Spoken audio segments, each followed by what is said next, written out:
कल्पना कीजिए एक ऐसी कथा जो समय की सभी सीमाओं को पार कर जाए। या मैं आपको बताऊं कि महाभारत, जिसे कई लोग मिथक कहते हैं, वास्तव में हुआ हो सकता है। क्या हम आपको चौंकाने वाले प्रमाण दिखा सकते हैं जो साबित करते हैं कि महाभारत सिर्फ एक कहानी नहीं बल्कि स्वयं इतिहास है। हमारा पहला प्रमाण समुद्र के नीचे है। प्राचीन शहर द्वारका, पुरातत्वज्ञों ने पत्थर की संरचनाएं और कलाकृतियां खोजी हैं जो महाभारत में कृष्ण के भव्य शहर के वर्णनों से रहस्यमय रूप से मिलती है। क्या ये खोई हुई द्वारका है? फिर कुरुक्षेत्र के दिल में प्राचीन हथियार पाए गए। ये लोहे के तीर के नोक हजारों साल पुराने हैं जो महाभारत के समय रेखा के साथ मेल खाते हैं। क्या ये उन महाकवि युद्ध भूमि के अवशेष हो सकते हैं जहाँ भाई एक दूसरे के खिलाफ हो गए थे? फिर हमारे पास एक वैज्ञानिक अद्भुतता है, दिल्ली का लौह स्तंभ। हजारों सालों के बाद भी ये जंग के कोई संकेत नहीं दिखाता।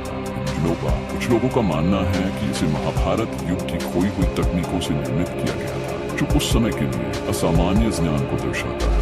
उपग्रह इमेजरी ने प्राचीन संरचनाएं दिखाई है जो भारत और श्रीलंका के बीच मानव निर्मित पुलों के समान है।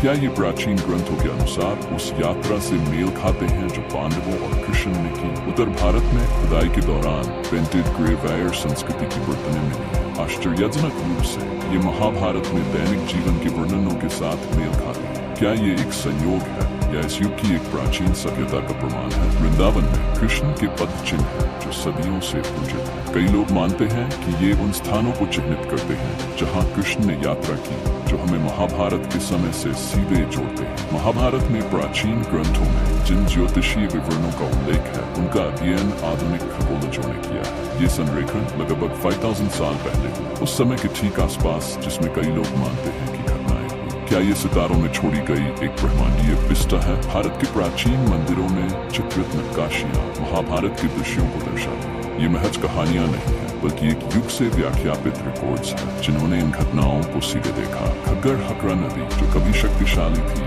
कुछ लोग महाभारत में उल्लेखित प्राचीन सरस्वती के रूप में पहचानते हैं। क्या ये एक सभ्यता का केंद्र था जिसने पांडवों के जीवन और युद्धों का अनुभव किया? महाभारत जटिल सर्जरी और हर्बल दवाओं का उल्लेख करता है। ऐसी जानकारी बिना उन्नत सभ्यताओं के कैसे हो सकती है? क्या पांडव और कृष्ण उस युग का हिस्सा थे जो हमसे ज्यादा उन्नत था? क्या ये संभव है कि हमने महाभारत को सिर्फ एक कथा मान लिया है जबकि साक्ष्य हमारे चारों ओर हमेशा से मौजूद है? क्या ये खोजें ये अर्थ रखती हैं कि हमारे इतिहास की किताबें अधूरी हैं? आप क्या सोचते हैं? हमें टिप्पणियों में बताएं कि महाभारत यही इतिहास है या मिथक।